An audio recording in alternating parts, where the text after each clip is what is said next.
सहनावतु सहनौ भुनक्तु सह वीर्यं कर्वावहै तेजस्विनावधीतमस्तु मा विद्विषावहै। ओम शांति शांति शांति। सबको सादर नमस्ते जी। वरेण्यं भर्गो देवस्य धीमहि धियो यो नः प्रचोदयात्। तूने हमें उत्पन्न किया, पालन कर रहा है तू। तुझसे ही पाते प्राण हम, दुखियों के कष्ट हरता है तू। तेरा महान तेज है, छाया हुआ सभी स्थान। सृष्टि की वस्तु वस्तु में तू हो रहा है विद्यमान। तेरा ही धरते ध्यान हम, मांगते तेरी दया। ईश्वर हमारी बुद्धि को वेद मार्ग पर चला है अशोक उकरानी जी और विषय है भाग 2 ईश्वर सर्वशक्तिमान है जी। बस सुनना चाहते हैं आगे विचार जी। 1 मिनट।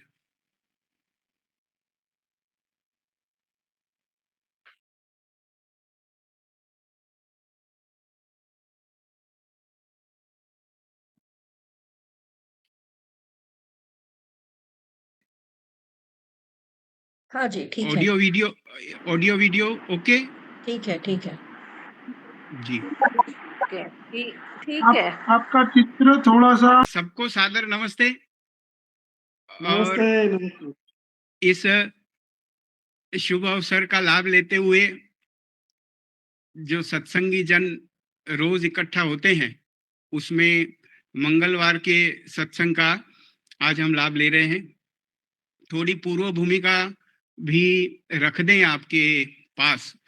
तो आप जैसे देख रहे हैं, आज का जो प्रवचन है ये आर्य समाज के नियमों पर 13वीं चर्चा है, 13वां प्रवचन है। हम 12 चर्चा कर चुके हैं और इन 12 चर्चाओं में आर्य समाज के नियमों के इतिहास और पृष्ठभूमि पर पहला प्रवचन होने के बाद दूसरे प्रवचन में आर्य समाज का पहला नियम लिया गया और उसके बाद से 2 प्रवचनों के बाद से माने तीसरे प्रवचन से हम आर्य समाज के दूसरे नियम पर चर्चा कर रहे हैं। तो आर्य समाज के दूसरे नियम पे 10 प्रवचन हो चुके और आज 11वीं चर्चा है। और इनमें हमने दूसरे नियम की मीमांसा में 2 चर्चाएं करने के बाद परमपिता परमात्मा के सच्चिदानंद स्वरूप पर 3 चर्चाएं रखी हैं और उसके बाद ईश्वर के निराकार स्वरूप पर 4 प्रवचन आपको उपलब्ध मिलेंगे और उसके पश्चात परमपिता परमात्मा के सर्वशक्तिमान गुण पर ये दूसरी चर्चा है, इसलिए आज इसका सर्वशक्तिमान चर्चा का भाग 2 कह सकते हैं। तो परमपिता परमात्मा की सर्वशक्तिमान गुण की जो चर्चा है, इसका पहला भाग YouTube पर आपको वैदिक प्रज्ञा व्याख्यान माला की जो चैनल बहन दीपालिका जी की है उसमें भी मिलेंगे और लेट्स गो फिलोसॉफिकल चैनल में भी मिलेंगे। और पहले भाग को काफी जिज्ञासुओं ने सुना है और अपने अपनी तरह से उसके अर्थ भी निकाले हैं। पहला भाग जो है उसमें ईश्वर के सर्वशक्तिमान होने में लोगों को कम मतभेद होता है, लेकिन सर्वशक्तिमान का अर्थ क्या होता है उसमें अधिक मतभेद होता है, इस बात को रखा गया है।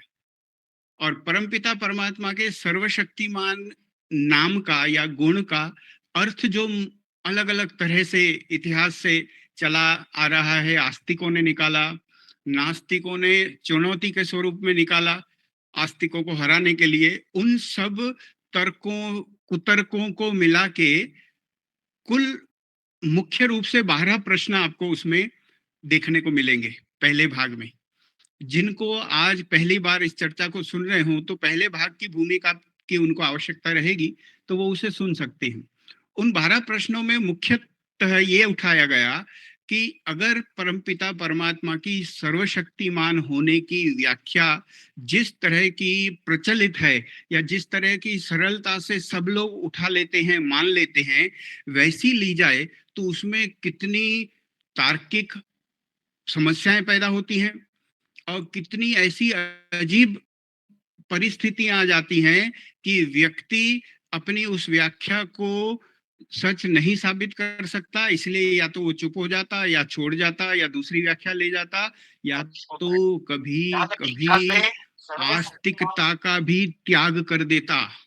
ऐसा भी होता है। यहाँ तक कि इतिहास में सर्वशक्तिमान गुण की व्याख्या पे इतने भयंकर विवाद हुए कि 2 बड़े धर्मों के या संप्रदायों के 2-2 टुकड़े हो गए। इतिहास इसका गवाह है।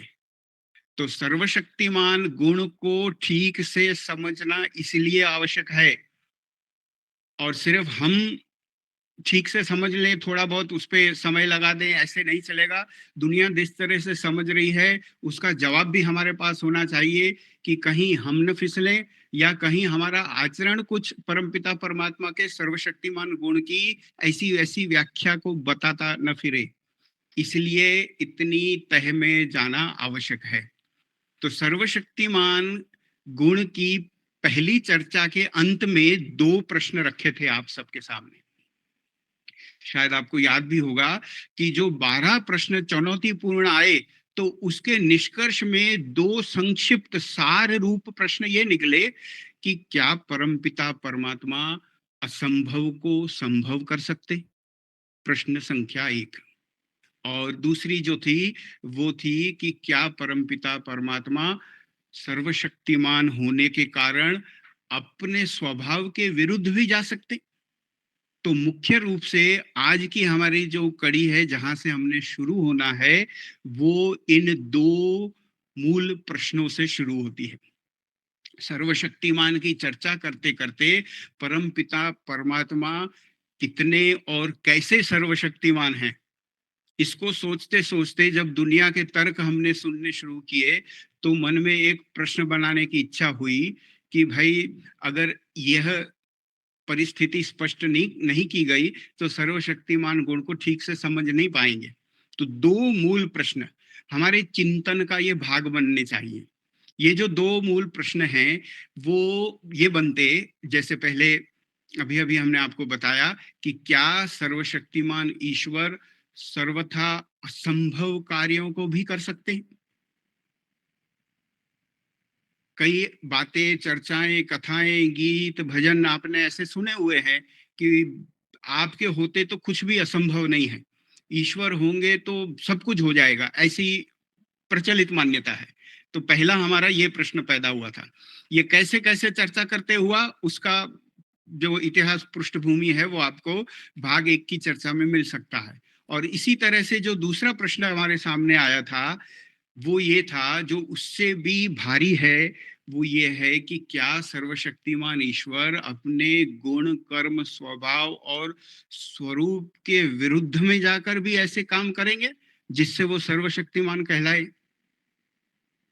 तो इन 2 प्रश्नों की तह में जाएं हम, उसकी भूमिका बनाने के लिए, उसको अधिक गहराई में समझने के लिए, अपनी तैयारी करने के लिए हमने सत्यार्थ प्रकाश में स्वामी दयानंद सरस्वती जी परमपिता परमात्मा के सत्य सर्वशक्तिमान गुण पे क्या कह के गए हैं यह प्रस्तुत करना पड़ेगा।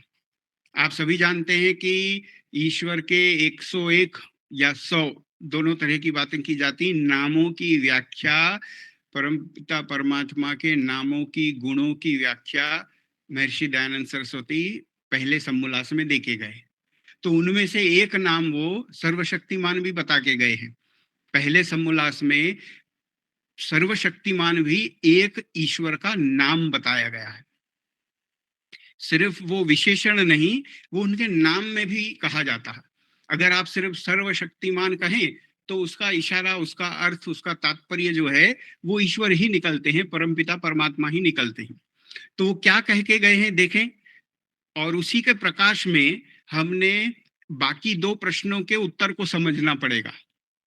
तो महर्षि ऋषि जिनका सीधा सीधा साहित्य सरल हिंदी में हमारे पास उपलब्ध है, उसमें से सत्तार प्रकाश ग्रंथ का सहारा लेते हुए ईश्वर के सर्वशक्तिमान गुण की व्याख्या को पढ़ते हैं। महर्षि कहते हैं, सर्वाः शक्तयो विद्यन्ते यस्मिन् स सर्वशक्तिमान ईश्वरः। और इस सूत्र को कहकर इसका हिंदी अर्थ इस तरह का बताते कि जो, बहुत ध्यान से पढ़ना है और कई बार पढ़ना है, जो अपने कार्य करने में किसी अन्य की सहायता की इच्छा लेश मात्र भी नहीं करता, अपने ही सामर्थ्य से अपने सब काम पूरा करता है, इसलिए उस परमात्मा का नाम सर्वशक्तिमान है। ये है सर्वशक्तिमान का अर्थ। क्या ऐसा लग रहा है कि बड़ा सीमित है? सर्वशक्तिमान की जो बड़ी बड़ी बातें हम भाग एक में कराए तो व्याख्या तो ये मिलती है। इसकी कितनी गहराई है यह भी हमें चर्चा करते करते समझ में आएगा। जो अपने कार्य करने में किसी अन्य की सहायता की इच्छा लेश मात्र भी नहीं करता, अपने ही सामर्थ्य से अपने सब काम पूरा करता है, इसलिए उस परमात्मा का नाम सर्वशक्तिमान है। हमने आपसे एक बात पूछनी है। यह जो हमने 2 बार विस्तार से पढ़ा, वैसे तो ऋषि वाक्य जो होते हैं 3 बार तो कम से कम व्यक्ति पढ़े, और वो भी जैसे हमने एक चर्चा में आपको बताया था, बिल्कुल शब्द सह लकीर बना के वर्ड बाय वर्ड पढ़े तो उसके गहराई वाले अर्थ पता चलते हैं। इस व्याख्या में कोई एक शब्द एक से अधिक बार आया है? अगर आप ढूंढने का प्रयास करें, एक शब्द कई बार आया है इस बात को कहने में। तीसरी और आखिरी बार हम पढ़ लेते हैं इसे, जो अपने कार्य करने में किसी अन्य की सहायता की इच्छा लेश मात्र भी नहीं करता, अपने ही सामर्थ्य से अपने सब काम पूरा करता है, इसलिए उस परमात्मा का नाम सर्वशक्तिमान है। अपना, जी, अपने ये अपने शब्द 3 बार आया इसमें। हाँ, ये 3 एक बार शब्द आया जो है वो अपने शब्द को पकड़ते हैं, अपने अपने अपने। तो इशारा मिला ऋषि का। ऋषि जी जब लिखाते होंगे, कोई व्यक्ति उनको लिखने में सहायता करता होगा, और फिर सत्याग्रह प्रकाश और दूसरे साहित्य बना होगा, तो फिर भी उनकी जो एकाग्रता है, उनकी दूरांदेशी है शब्दों की, कितनी गहरी रही होगी कि ये ठीक ठीक इशारा हो रहा है। अपने कार्य, अपने ही सामर्थ्य से अपने ही सब काम। भगवान के खुद के काम करने में वो किसी पर आधार नहीं रखते, अपनी ही शक्ति अपने ही सामर्थ्य से करते हैं, इसलिए उनका नाम सर्वशक्तिमान है। मतलब ये हुआ कि जो बड़ी ऊटपटांग सी प्रश्नों की चर्चा हमने देखी है, दुनिया में चल रही है, इसीलिए हमारी चर्चा में आई है, उनमें से ईश्वर के अपने काम कितने थे? जिन प्रश्नों की जड़ी लगाई गई कि अगर सर्वशक्तिमान है तो क्या ये कर सकते हैं, क्या ये कर सकते हैं, क्या ये कर सकते हैं, तो वो अपना काम है उनका। ईश्वर के अपने कामों में से जो काम हो वो करने में उन पर कोई ऐसी बाधा नहीं आएगी कि किसी की सहायता मांगनी पड़े कि आप मुझे मदद कर दो, आप मुझे मदद कर दो। अपने काम। और इसी चर्चा को और ठीक तरह से प्रकाशित करने के लिए एक भाग और सत्यार प्रकाश में मिल जाता, और वो मिलता है सप्तम समोल्लास में, सातवें समोल्लास में। सातवें समोल्लास में परमपिता परमात्मा की ईश्वर चर्चा के विषय में जो प्रश्नोत्तरियां बहुत सारी दी गई हैं, बहुत सारे सवाल और जवाब उसमें आते हैं। उसमें से एक प्रश्न जो है सीधा सीधा ईश्वर के सर्वशक्तिमान गुण, सर्वशक्तिमान नाम पर आता है, और उस नाम या उस गुण के प्रश्न में जो व्यक्ति प्रश्न उठाता, कहता ईश्वर सर्वशक्तिमान है व नहीं, तो उसका उत्तर ऋषि का मिलता है, परंतु सर्वशक्तिमान शब्द का अर्थ इतना ही है, इतना ही है। इस अर्थ को पूरा असीमित नहीं बनाना है हमने, परंतु सर्वशक्तिमान शब्द का अर्थ इतना ही है कि ईश्वर को अपने पालन आदि काम करने में दूसरे के सामर्थ्य का सहाय नहीं लेना पड़ता, किंतु सामर्थ्य ही से सब अपना काम पूरा कर लेता है। जो व्याख्या में बात आई अपने काम, वही यहां उत्तर में आया, अपने काम।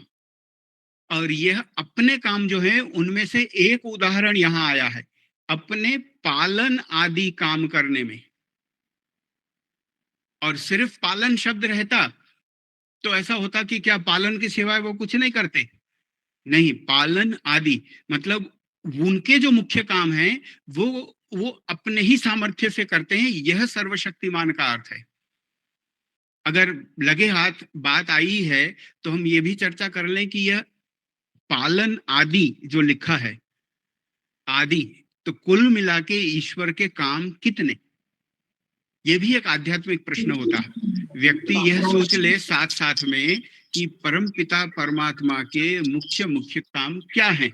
तो कई आध्यात्मिक चर्चाओं में आपको 4 मिलते हैं और कहीं कहीं पर आपको 5 भी मिलेंगे।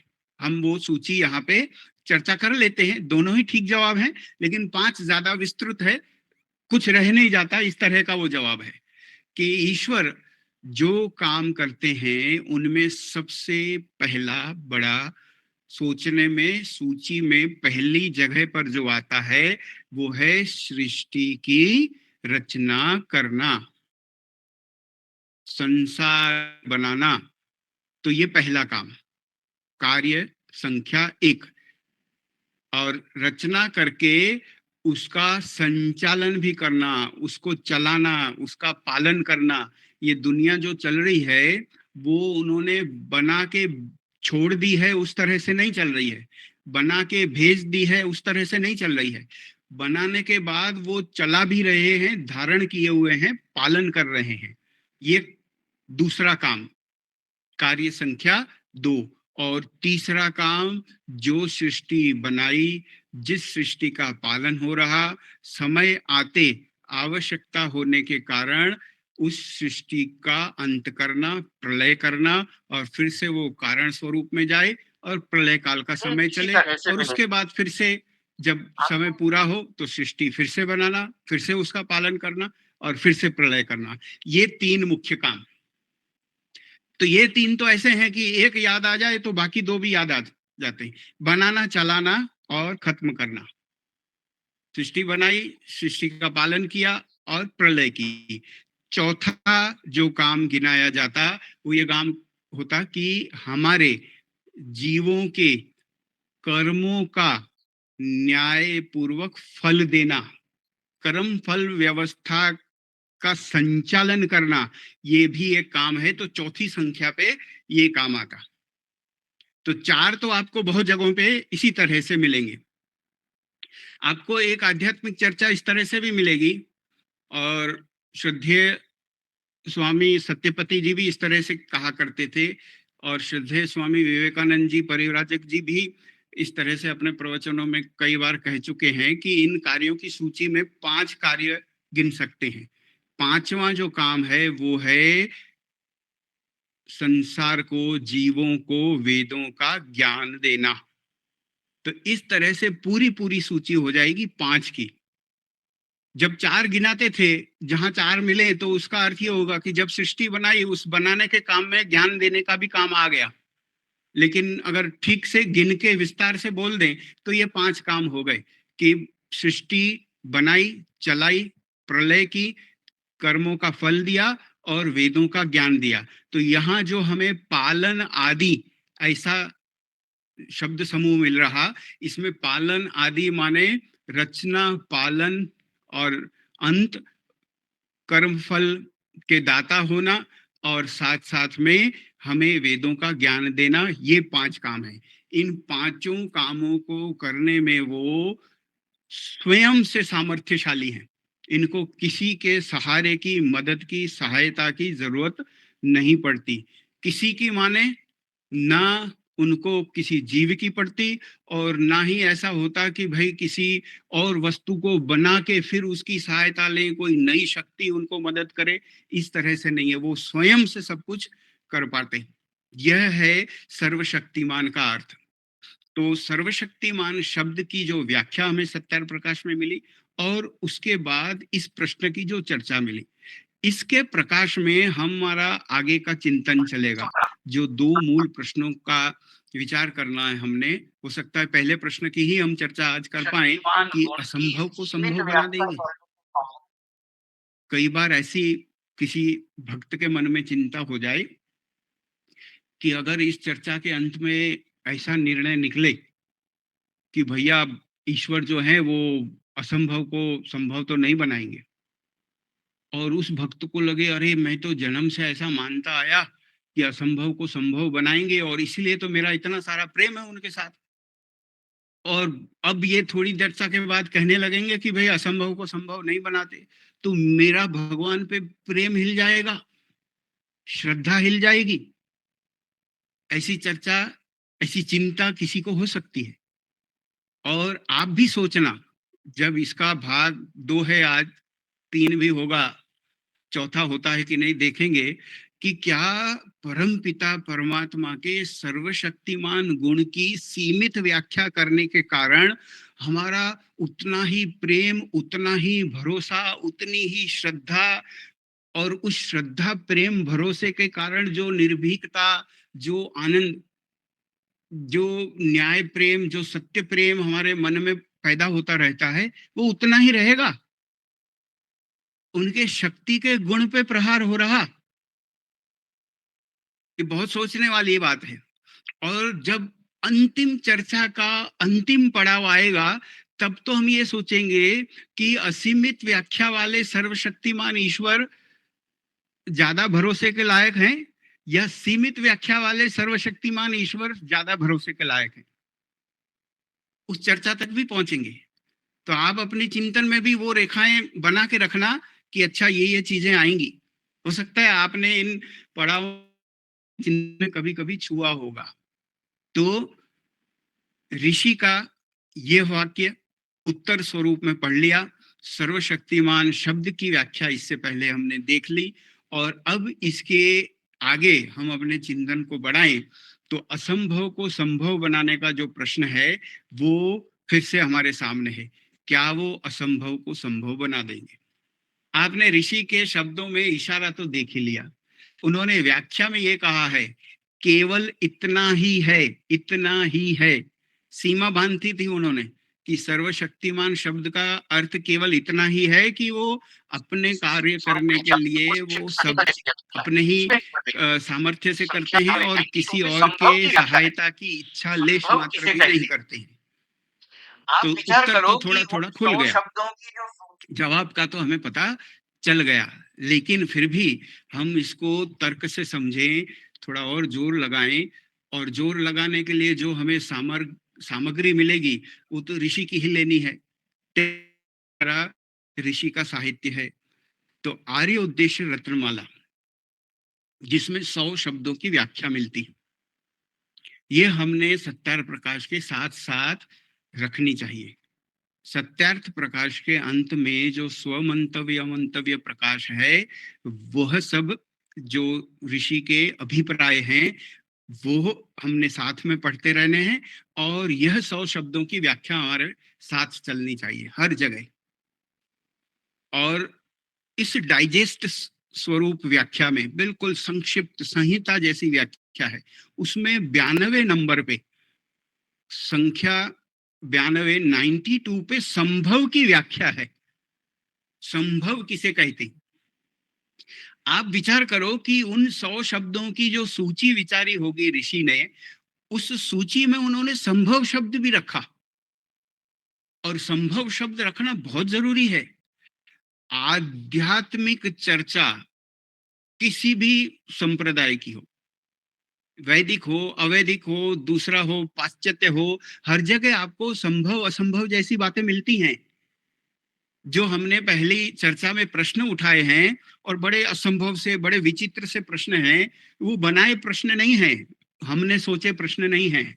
वो ईश्वर के सर्वशक्तिमान गुण पर जितना साहित्य उपलब्ध है, वैदिक, अवैदिक, पाश्चात्य, देसी, विदेशी, उन सब में इन तरह के प्रश्न आए हैं। बहुत से पाश्चात्य लेखों ने अपनी रिसर्च में यही चीजें कही हैं, और कई सारे जवाब कुछ वैदिक तरह के भी दिए हैं और कुछ अवैदिक तरह के भी दिए हैं। तो इसलिए संभव और असंभव शब्द ऋषि के दूरांदेशी में बढ़ा था कि यह आर्यों को अपने मस्तिष्क में लानी पड़ेंगी बातें, उनको इस व्याख्या की जरूरत पड़ेगी, इसलिए उन्होंने संभव रखा। और दर्शन के विद्यार्थी होने से आपको भी तो पता होगा, 8 प्रमाणों में से एक प्रमाण का नाम ही संभव प्रमाण है, 7वें नंबर का। तो संभव के लिए ऋषि क्या कहते? आर्य उद्देश्य रत्नमाला का 92 नंबर पे जो शब्द आया है, जो बात प्रमाण, युक्ति और सृष्टि क्रम से युक्त हो, वह संभव कहलाता है। What is possible? पॉसिबल शब्द की व्याख्या आ गई।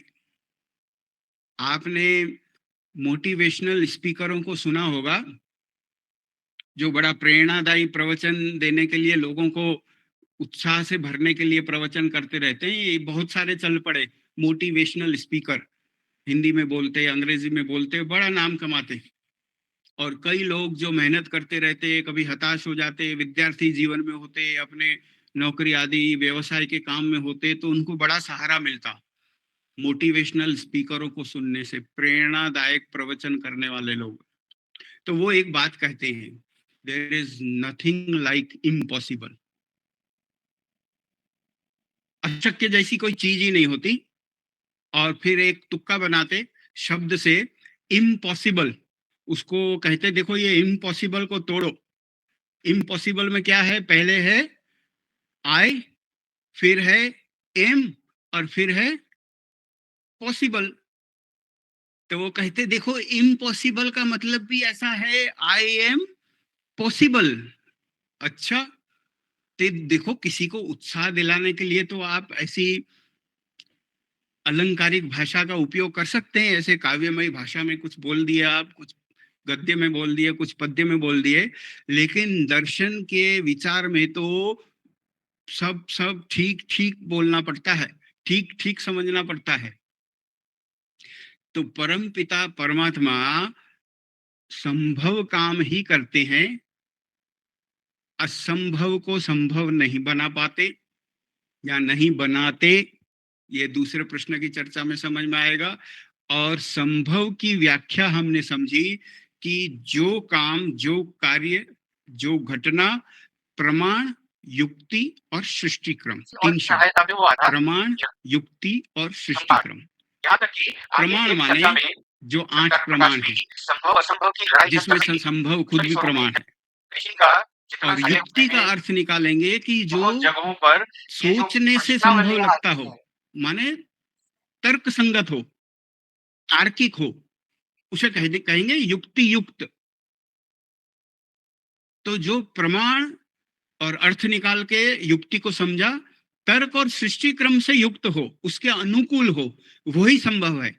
सृष्टि क्रम जो दुनिया के नियम हैं, प्रकृति के नियम हैं, जिस तरह से ईश्वर ने बनाया है, उन नियमों के जो जो घटनाएं, जो जो कार्य अनुकूल होंगे, अनुसार होंगे, उनको संभव कहेंगे, और जो जो उसके अनुसार नहीं होंगे वो बाकी सब असंभव होगा। इसके सिवाय जो बच गया वो सब असंभव है।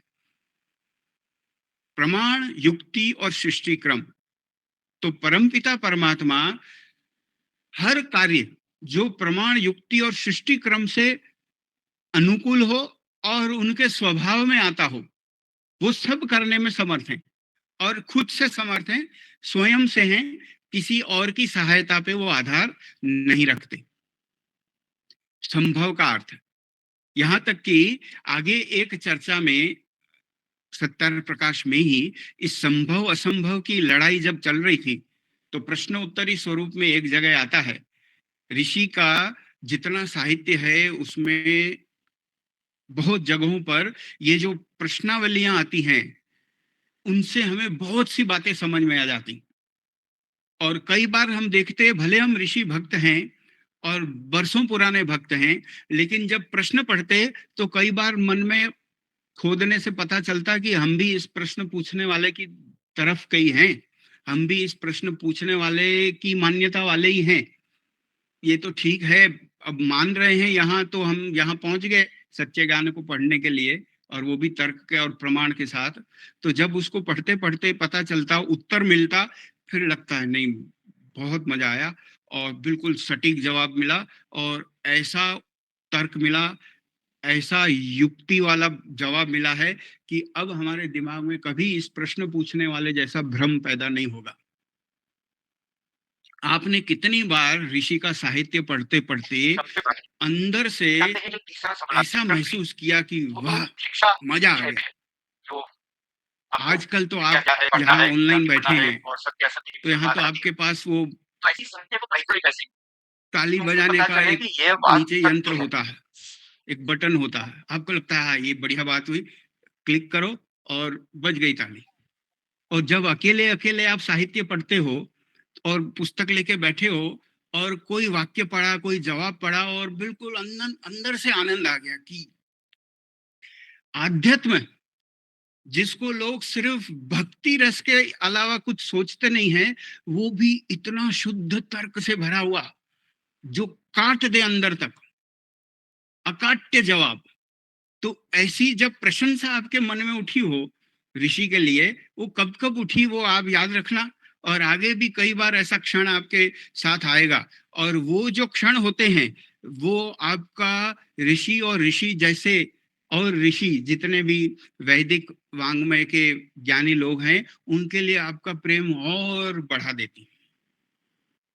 तो संभव शब्द की हमने आर्योदेश रत्नवाला में व्याख्या देखी, उसके साथ जुड़ी हुई एक तीसरे समोल्लास में चर्चा आई है। तीसरे समोल्लास में ऋषि ने संभव असंभव शब्द पे बात की है। आप जानते हैं जो तीसरा समोल्लास है, चैप्टर 3, वो तो शिक्षा विषय पे है, जो आपको विद्या क्या है, क्या पढ़ना है, क्या नहीं पढ़ना है, और सत्य असत्य की उसमें बात आती है। तो ऐसी सत्य को पहचाने कैसे, कैसे पता चले कि यह बात सत्य है, उसकी एक बहुत लंबी सूची दी है ऋषि ने। उन्होंने लिखा है कि सत्य और असत्य का निर्णय आप ऐसे ऐसे ऐसे ऐसे करिए। तो उस बड़ी सी सूची में एक जगह पर उन्होंने फिर से उसकी और अंदर सूची की एक संख्या में एक दूसरी सूची बना के एक जगह कहा कि जो 8 प्रमाणों से युक्त हो, उसके अनुकूल हो, उसको हम संभव मानेंगे, और उसमें 7वां प्रमाण ही संभव है। इस चर्चा में सूत्र में उन्होंने बताया संभवित यस्मिन स संभव, और उदाहरण शुरू किए सीधे। वो कहते कि कोई कहे, यह जो आप उदाहरण की सूची पढ़ेंगे ना, तो आपको हमारी सर्वशक्तिमान की भाग 1 की चर्चा याद आएगी। उस तरह के कई सारे प्रश्न इसमें आपको पूछे हुए लगेंगे। कोई कहे कि माता पिता के संग के बिना संतान उत्पत्ति, किसी ने मृतक जिलाए, पहाड़ उठाए, समुद्र में पत्थर तराए, चंद्रमा के टुकड़े किए, परमेश्वर का अवतार हुआ, मनुष्य के सींग देखे और वंध्या के पुत्र और पुत्री का विवाह किया, इत्यादि सब असंभव है। लिस्ट ऑफ एग्जाम्पल्स, असंभव कार्यों, असंभव घटनाओं की सूची एक तरह से मिली, और आगे भी मिलेगी। कि ये जो सब चीजें आपको दिख रही हैं, ये सृष्टि क्रम के विरुद्ध की हैं, तर्क के विरुद्ध की हैं। माता पिता के संग के बिना संतान उत्पत्ति, भाई सूरज से एक बच्चे उतरे और वो बड़ा अवतार हो गया और भगवान हो गए, कोई नदी से पैदा हो गया, कैसी कैसी घटनाएं आप सुनते रहते हैं। आपको इतिहास में इतना सब कुछ डाला हुआ मिलेगा कि सृष्टि क्रम के विरुद्ध की बात एक पन्ना आगे नहीं बढ़ेगी अगर उसको आप गिनने जाओगे तो यह बात अगर कोई कहे तो यह असंभव है। किसी ने मृतक जिलाए कि मरे आदमी को जिंदा कर दिया, कई बार आपने देखा होगा कि मरा आदमी जिंदा हो गया, ऐसी कथाएं बताते हैं। और खास करके किसी भगत का नाम बहुत ज्यादा करने के लिए, किसी भगवान के बंदे को बहुत ऊपर पहुंचाने के लिए, उसकी महिमा गान करने के लिए कह देते कि इसके पास हम मरा हुआ बच्चा ले गए थे और इसने ऐसा कोई भजन गाया, उसको ऐसा कोई आशीर्वाद दिया कि मरे आदमी को जिंदा कर दिया। भाई किसी के पति की मृत्यु हो गई और उसने ऐसी भक्ति की और भगवान को पकड़ के जिद किया कि इसको जिंदा करो, और फिर वो मरा पति जिंदा हो गया। आप जानते हो क्या कथा है। किसी ने मृतक जिलाए, असंभव, सृष्टि क्रम के विरुद्ध की बात है। पहाड़ उठा लिए, सृष्टि क्रम के विरुद्ध की बात है। मानव शरीर, उसकी शक्ति कितनी भी अधिक हो, लेकिन पहाड़ उठाने वाली बात उसके साथ नहीं जोड़ सकते। गोवर्धन पर्वत, तो गोवर्धन पर्वत योगेश्वर श्री कृष्ण महाराज, कृष्णचंद्र महाराज जी ने उठाया, ऐसी बात जो है उसका मीमांसा वाला अर्थ, अलंकार वाला अर्थ तो आप सुनी आए हैं। आपने उसमें देखा है कि भाई गौ रक्षा का, गौ पालन का उन्होंने जो व्रत उठाया वो एक पर्वत समान व्रत था, और उस व्रत का पालन, उसका वहन इतनी सुंदरता से किया उन्होंने। गोवर्धन पर्वत उठाया हुआ था, ऐसा उनके लिए कहा गया। गौ रक्षा, गौ पालन तब भी इतना बड़ा काम था और इतना मुश्किल काम था कि उसे गोवर्धन पर्वत कहा गया। और जिन जिन का नाम गोवर्धन है, उन व्यक्तियों को भी यह याद होना चाहिए कि ये गोवर्धन नाम इस गौ के वर्धन करने के प्रेरणा से है, गौ की रक्षा, गौ के पालन करने से है ये नाम। तो कहा कि पहाड़ उठाए, समुद्र में पत्थर तराए, नहीं होगा, चंद्रमा के टुकड़े किए, परमेश्वर का अवतार हुआ। ये भी तर्क और ईश्वर स्वभाव, ईश्वर के गुण कर्म स्वभाव के विरुद्ध बात है, ऐसा नहीं होता। इसकी चर्चा तो आगे आएगी, ईश्वर अवतार नहीं लेते, इस पे तो बहुत विस्तृत चर्चा आने वाली है हमारी। मनुष्य के सींग देखे, कोई कहे कि भाई एक हमने ऐसा राक्षस जैसा व्यक्ति देखा, उसके सर पे सींग थे। और कई राक्षस का चित्र अगर बनाना हो तो यमराज जी का चित्र बनाने के लिए आदमी के सर पे सींग रख देते, तो बोले देखो ये आदमी के भी सींग हैं। हमारे बुजुर्ग कहते थे, एक कहावत होती होगी हमारी मातृभाषा में, हमने सुन रखी है, शायद आपके भाषा में भी हो। तो हमारी दादी जी कहती हैं कि भाई देखो, मूर्खों के सर पे सींग नहीं होते। उनके कहने का तात्पर्य ये होता था कि भाई मूर्ख आदमी तुमको चेहरे से नहीं पहचाना जाएगा, उसकी शक्ल देख के नहीं पता चलेगा कि देखो इसके सींग हैं तो ये वो वाला है। आदमी के सींग होते ही नहीं, इसलिए तो ये कहावत बनी। और ऐसा बना नर श्रृंग, ये जो शब्द लिखे गए, इसके लिए संस्कृत साहित्य में और बहुत सारी चर्चाओं में नर श्रृंग शब्द आता है। नर श्रृंग माने नर के सींग, और कहीं कहीं शश श्रृंग आता है। तो प्राणी छोटा सा ससला जो होता है, तो बोले उसके भी सींग नहीं होते, वो असंभव सी बात है, इसलिए ये शब्द आया। तो कोई कहे कि मनुष्य के सींग देखे, माने नर श्रृंग देखे, हम आगे ऋषि की भाषा में ये नर श्रृंग शब्द पढ़ेंगे। और वंध्या के पुत्र और पुत्री का विवाह किया, यह भी आध्यात्मिक चिंतन में बड़ा उपयोग में आने वाला शब्द है, वंध्या पुत्र। वंध्या पुत्र माने बांझ का संतान, बांझ का बेटा, बांझ की बेटी। यह असंभव जोड़ है शब्दों का कि भाई अगर संतान है तो उसको वंध्या नहीं कह सकते आप, और वंध्या है तो ये संतान है, ऐसा कैसी बात आ गई? ये विरोधार्थी शब्द जोड़ दिए गए हैं।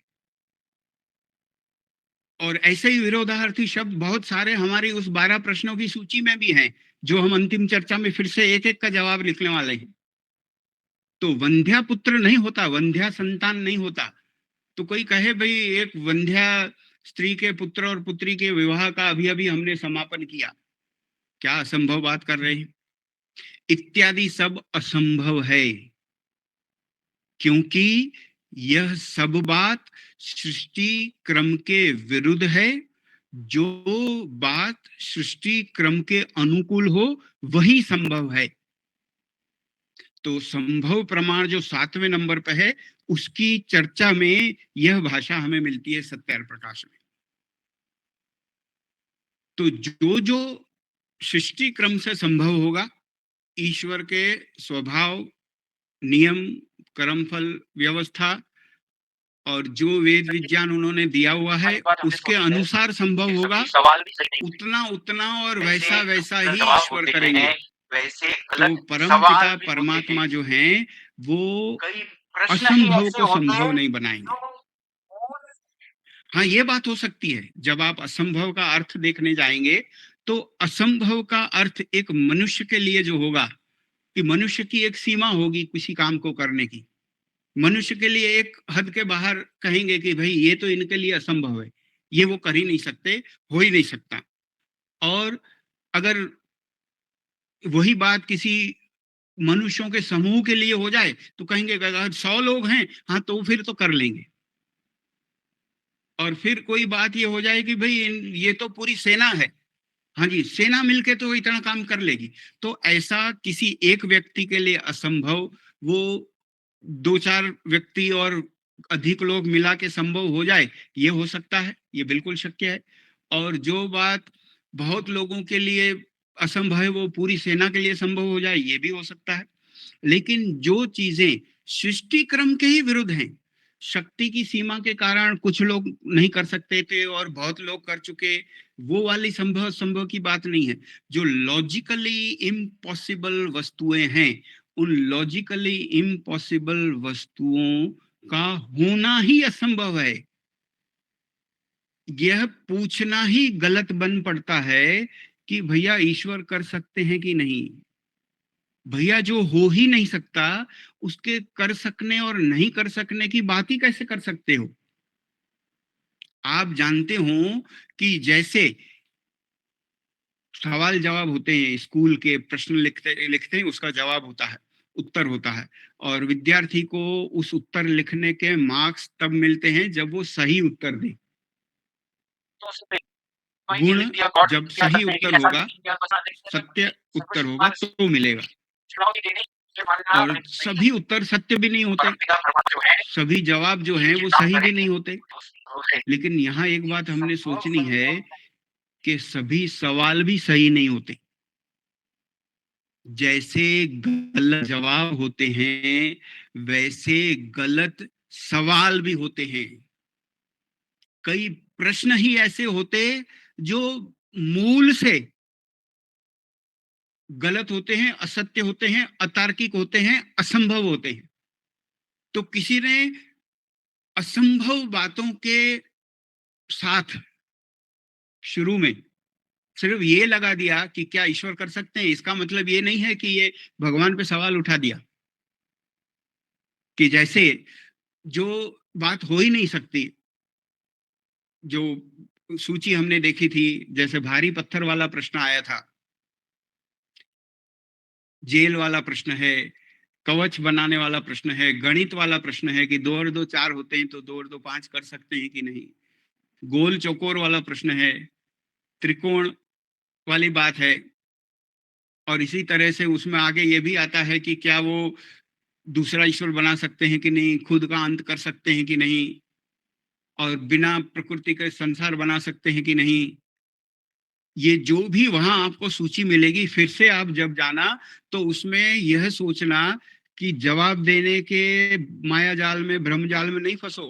पहले ये देखो कि जवाब, प्रश्न सही है कि नहीं, उसके बाद स्तर आएगा कि भाई जवाब इसका दिया जाए कि न दिया जाए।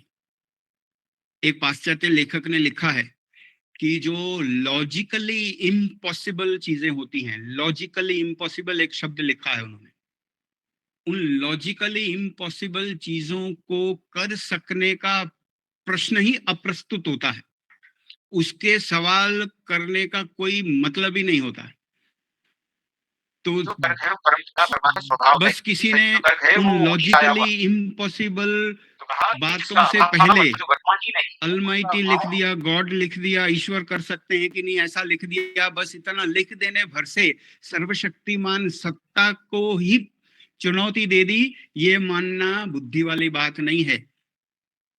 तो परमपिता परमात्मा जो हैं वो ये काम करेंगे जो जो संभव है, और इन संभव कामों को करने से परमपिता परमात्मा को हम अधिक विश्वसनीय मानते हैं। हमने शुरू में चर्चा में एक बात रखी, उसको दोहराते हैं कि आपको असीमित सर्वशक्तिमान ईश्वर ज्यादा भरोसे पात्र लगेंगे या सीमित सर्वशक्तिमान ईश्वर जो हम और आप जिस वैदिक व्याख्या को मानते हैं वह ईश्वर आपको अधिक भरोसे वाले लगेंगे, किनके साथ आपका अधिक प्रेम होगा। इसी चर्चा में जो असंभव संभव की बात है, 8वें समोल्लास में एक प्रश्न उत्तरी आई है, एक सवाल है और उसका एक जवाब है। प्रश्न पूछने वाला इस 8वें समोल्लास में पूछता है कि क्या कारण के बिना परमेश्वर कार्य को नहीं कर सकता। तो वैसे तो सवाल उनकी सत्ता के सामने है, उनकी सर्वशक्तिमान शक्ति के सामने है। तो और जो चर्चा करते करते हम जहां पहुंचे हैं वहां तो ये जवाब मिलता है कि जी नहीं, ये कारण के बिना कार्य नहीं होता, इसलिए नहीं कर सकते। और इससे भी आगे जाएं तो ये असंभव बात है, इसलिए इसको पूछना ही व्यर्थ है, ये जवाब ही, ये सवाल ही गलत है, ऐसा हमारा जवाब होगा इस सवाल के सामने। लेकिन ऋषि ने इसका बहुत विस्तृत जवाब दिया है। ऋषि कहते हैं अंत में, पूर्णाहुति करते करते इस जवाब को हम पढ़ते चलते हैं कि ऋषि कहते हैं ना जी, नहीं कर सकते, क्योंकि जिसका अभाव अर्थात जो वर्तमान ही नहीं, जो अभी है ही नहीं, उसका अभाव वर्तमान होना असंभव है, सर्वथा असंभव है। जो नहीं है वो हो जाए, वो नहीं होता है। ये दर्शन कहता है, ये साइंस है, ये तर्क है, ये लॉजिक है, और ये ईश्वर के नियम है। जो जो तर्क है वो परमपिता परमात्मा का स्वभाव है, सही सही जो तर्क है वो उन्हीं से आया हुआ है। तो कहा क्योंकि जिसका अभाव अर्थात जो वर्तमान ही नहीं है, उसका भाव वर्तमान होना सर्वथा असंभव है। जैसा कोई गपोड़ा हाँक दे कि कोई ऐसी गप पढ़ जाए हम, जिसके उदाहरण हमको अब पढ़ने को मिलेंगे, कि जैसा कोई गपोड़ा हाँक दे कि मैंने वंध्या के पुत्र और वंध्या की पुत्री का विवाह देखा, वह नरशृंग का धनुष, नरशृंग शब्द आया, आदमी के सींग का धनुष बना हुआ था। देखो कैसी असंभव बातों का जोड़ रखा गया यहाँ। वह नरशृंग का धनुष, और वे दोनों ख पुष्प की माला पहने हुए थे। ख पुष्प एक आध्यात्म शब्द आता है। ख पुष्प अगर आप जानते हो थोड़ा बहुत साहित्य पढ़ने वाले, ख पुष्प का मतलब होता है आसमान कुसुम, आकाश कुसुम। आकाश कुसुम हो सकता है क्या? मतलब आसमान में पैदा हुआ फूल। तो जैसे वो नहीं हो सकता वैसा असंभव शब्द है। इसलिए ख पुष्प एक साहित्य का शब्द है जिसका संभव असंभव की चर्चा में उपयोग किया जाता, जैसे नरशृंग भी एक शब्द है।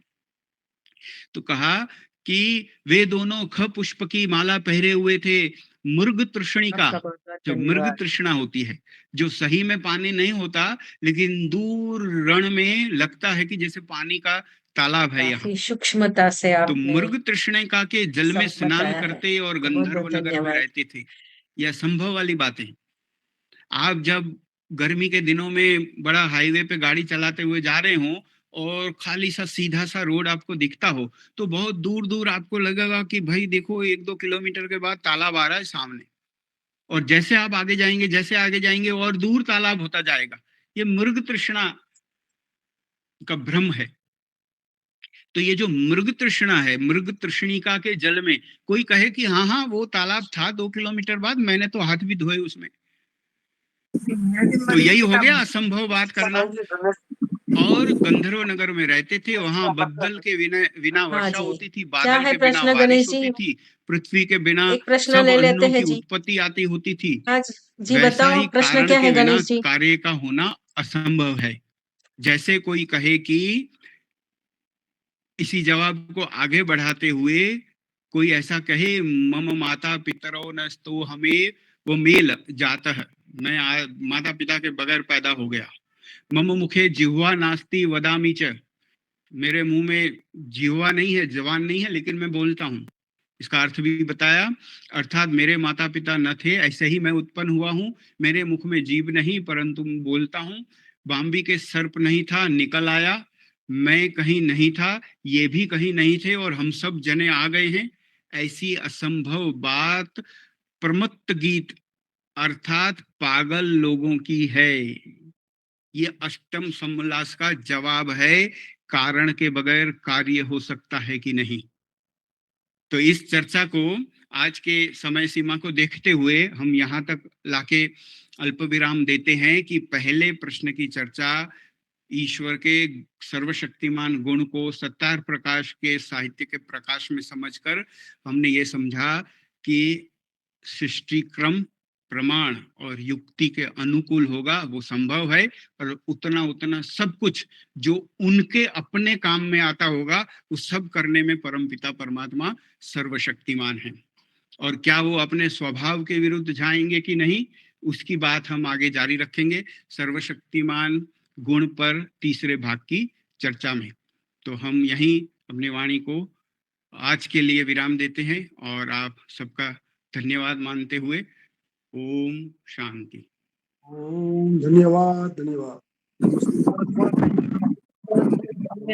बहुत बहुत धन्यवाद।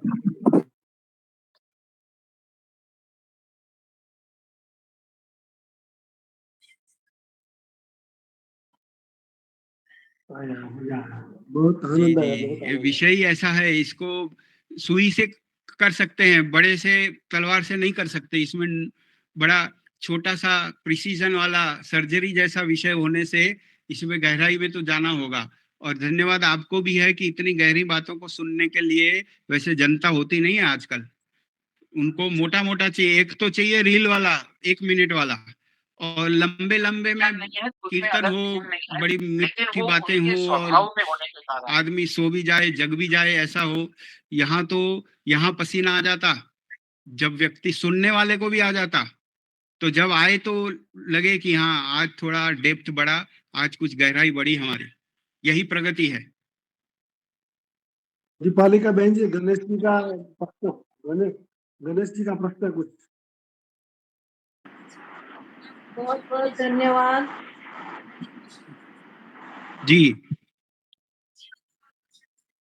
हाँ नमस्ते आचार्य जी।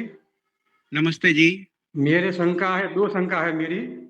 जी एक तो है कि प्रकृति का जो ईश्वर उपयोग करता है कि उसकी सहायता लेता है, और दूसरा है कि नियम कौन ईश्वर बनाता है कि स्वयं ईश्वर ही नियम है। वाह। तो प्रकृति जो है वो जड़ है, उपलब्ध है, परमपिता परमात्मा चित्त है, चेतन है, और जीव चेतन है। तो किसी और का सहारा नहीं लेता, उसका अर्थ है कि किसी और जीव चेतन सत्ता का, शक्ति का उसको सहारा नहीं चाहिए। लेकिन प्रकृति से संसार बना दिया तो वो खुद तो निमित्त कारण है, खुद तो करता है, एफिशिएंट कॉज है। और जो मटेरियल कॉज है, माने उपादान कारण है, मटेरियल है, तो मटेरियल से तो वो बनाना ही है। ये सहायता लेना नहीं माना जाएगा, ये तो कारण से कार्य बनाना कहा जाएगा। तो परमपिता परमात्मा के सर्वशक्तिमान होने में अगर उन्होंने प्रकृति का उपयोग करके संसार बनाया है तो इसमें कुछ भी अतार्किक नहीं है। यह सहायता लेना नहीं माना जाना चाहिए। और इसी तरह से जो आपकी दूसरी बात है, बहुत गहरी, बड़ी सुंदर बात है, और इसकी बात हमारे आने वाली चर्चा में वैसे भी आने वाली है कि ईश्वर ने नियम बनाए हैं या वो खुद से ही नियम है। जैसे एक प्रश्न हमारे इस चिंतन में आया जब इस विषय पर काम चल रहा था कि 2 और 2 4 किसने बनाया? 2 और 2 4 ईश्वर ने बनाया या गणित खुद में एक विज्ञान है? गणित कहे कि भाई देखो ये मेरे नियम है, गणित गणित ही है, गणित ऐसी ही होती है। और थोड़ा सा पहले नियम में तो हम कहे हैं कि सब विद्याओं के आदि मूल कट ही रहा है, परमेश्वर थोड़ा हैं। सा साइड में तो मतलब तो ये हुआ कि 2 वो और कट 2 रहा है। 4 भी परमेश्वर में की ही विद्या है। तो इसका उत्तर ये मिलता है, आप इस पे आगे चिंतन करना, वैसे भी इसकी गहरी चर्चा आएगी कि परम पिता परमात्मा का जो ज्ञान है, जिसमें ये गणित भी आ जाता है, वो उनके स्वभाव में समावित है, उसके उनके अंदर ही है, वो वैसे ही हैं। तो उनका जो तर्क शास्त्र है, उनके ज्ञान में जो गणित है, जो भी सृष्टि क्रम का विज्ञान है, वो उनके ज्ञान में है बहुत बहुत और धन्यवाद। उनके स्वभाव शांति में पाठ है। कर लेते हैं। वो शंकर खुद में प्रसाद जी, अलग शांति विज्ञान पाठ। नहीं है, खुद में अलग नियम नहीं है, लेकिन वो उनके स्वभाव में होने के कारण, उनके अंदर होने के कारण, और वो अपरिवर्तनीय होने के कारण, हाँ जी, आ रही हमेशा है। वैसे के वैसे रहने के कारण, वैसे के वैसे सदा वर्तमान रहने के कारण वो विज्ञान भी वैसा ही रहता है और वही रहता है। इसलिए 2 और 2 4 भले उनके नियम हैं खुद के, लेकिन वो बदलते नहीं है, क्योंकि उनका स्वभाव नहीं बदलता। और वो सर्वज्ञ हैं, अल्पज्ञ नहीं है कि वो बदलने की नई परिस्थिति आ जाए और उनको लगे कि ये 2 2 4 काम नहीं कर रहा, अब इसका दूसरा बनाया जाए। तो नियम जो हैं, जो भी हैं, जितनी विद्याओं के नियम हैं, वो ज्ञान परमपिता परमात्मा का है, उनके स्वभाव से है, सत्य और सनातन उनके स्वभाव से की होने के जय कारण वो हो। अपरिवर्तनीय है। उस पर डिपेंड कर सकते हैं, उस पर आधार रख सकते हैं, और वो हमेशा जय हो। वैसा का वैसा रहने वाला है। तो इस बात पे आप चिंतन जय करिएगा। हो। और वैसे भी जो स्वभाव की चर्चा है उसका थोड़ा पेपर खोल दिया जय आज हो। आपने, उस चर्चा को हम उसमें और विस्तार से बात करेंगे, जय जो हो। स्वभाव विरुद्ध जाएंगे कि नहीं। जी जी, जय धन्यवाद। हो। जी जी, धन्यवाद। अशोक जी, जी जी, अभी जय आपने हो। जो वो बोला है पालन आदि, तो ये हाँ अभी सत्यार्थ प्रकाश में जो अभी नया एडिशन आया होगा, ये जो भी है, उसमें जय हो। उसने क्लियर लिखा, 3 4 और लिखे हैं, अच्छा सृष्टि, उत्पत्ति, पालन अच्छा, आदि, बहुत और अच्छे, ये चार ओके, जीवों का न्याय अन्याय, यहाँ जी तक जी, उन्होंने ऐड करके लिखा है। हमारे बढ़िया बढ़िया है। ये हमने एक सत्यार्थ प्रकाश घर घर डॉट इन पहुंच नाम की वेबसाइट है, ये वहां से सत्यार्थ प्रकाश समोल्लासों में अलग अलग वहां दिया हुआ है। तो हम काफी समय से एक सीधा सीधा उसका डॉक फाइल ढूंढ रहे थे, हाँ, नहीं, पीडीएफ ढूंढ रहे थे। मेरे पे जो भी नया एडिशन है उसमें ये हाँ, लिखा है। बढ़िया। ये कौन से प्रकाशक के हैं? हम बता दूंगा, आपको भेज दूंगा, ठीक है, उसकी तो फोटो भेज दूंगा। ठीक है, तो अच्छा, समोल्लास दूसरी, से समोल्लास उठा के हमने उसको पूरा सत्यार्थ हाँ प्रकाश इकट्ठा किया और उसमें से ये हाँ हम ठीक। निकाला करते नहीं, हैं। मैंने कल ये ढूंढ के रखा था, बढ़िया, तो उसी में वाह मैंने ये कुछ वाह वाह, कौन से समूल्लास से आप क्या क्या ले सकते हैं, वो दो क्या तीन। बात है, क्या बात है। क्या शुभ नाम है आपका? सुशील गुप्ता। सुशील गुप्ता जी, कहाँ से? मैं गांधीनगर से हूँ, बेंगलोर रह रहा हूँ। अच्छा, क्या बात है, बहुत अच्छे बहुत आपसे अच्छे। बात भी हुई थी। अच्छा, दूसरी ये स्लाइड जो है आपकी थोड़ी कटती है साइड में, थोड़ा सा अपनी तरफ रखेंगे तो हमें पूरी दिखेगी। ये दीपालिका जी भी लास्ट टाइम कह रहे थे कि सबको ऐसा कटा हुआ आ थोड़ी रहा सी है, लास्ट मेरी के 2 रिकॉर्डिंग में यहाँ अक्षर, पूरा आ लास्ट रहा के है। थोड़ा कटा हुआ आता है। नहीं, ये जो आप गूगल मीट में एक नीचे फुल स्क्रीन होता है, आप उसका यूज फुल करते हैं? स्क्रीन तो कर सकते। सकते हैं? देखो फुल स्क्रीन कीजिए तो अभी पता चल जाएगा, ये शंका दूर हो नहीं, जाएगी। थोड़ा सा तो कट ही रहा है, एक इसको 1.5 अक्षर कट रहा है। अच्छा अच्छा, ठीक है इसका हम चेक कट करते रहा हैं। है। जी थोड़ा सा आपकी ठीक है। तरफ रखेंगे तो आ जाएगा। नहीं, रखने से ज्यादा इसमें सेटिंग का है। हाँ, मेरी जो दूसरी रिकॉर्डिंग चल रही है अभी, जो लेट्स गो फिलोसॉफिकल पर जाएगी, उस पे आप देखेंगे पूरी स्लाइड आती है और वही वीडियो यहाँ यूज होता है, पूरा अंदर कनेक्टेड सिस्टम है। तो इसका अभ्यास करके हम बताएंगे आपको, ग्रुप कोई में बात लिख नहीं, देंगे। कोई बात है, आप पढ़ते हैं तो जी जी समझ में आ जाता है, एक आध अक्षर ही कटता है, ऐसे कोई नहीं। जी जी ठीक धन्यवाद। है जरूर।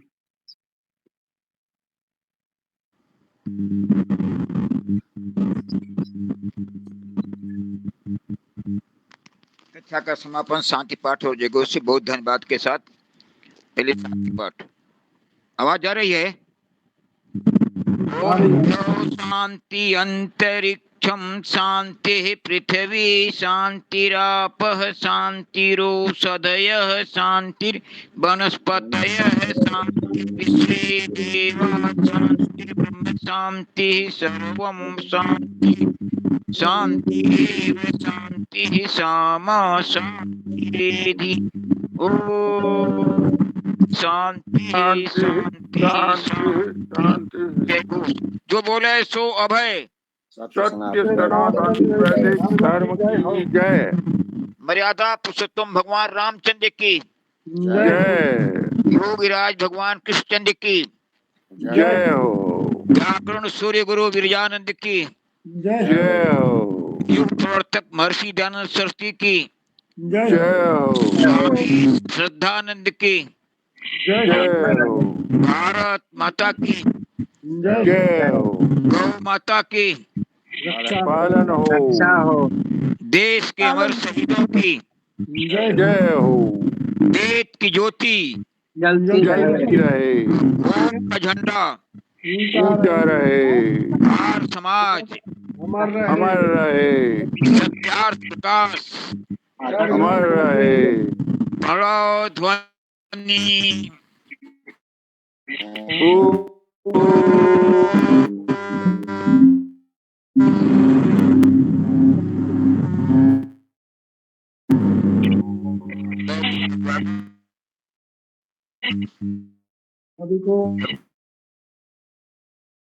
सर्वेभ्यो नमः।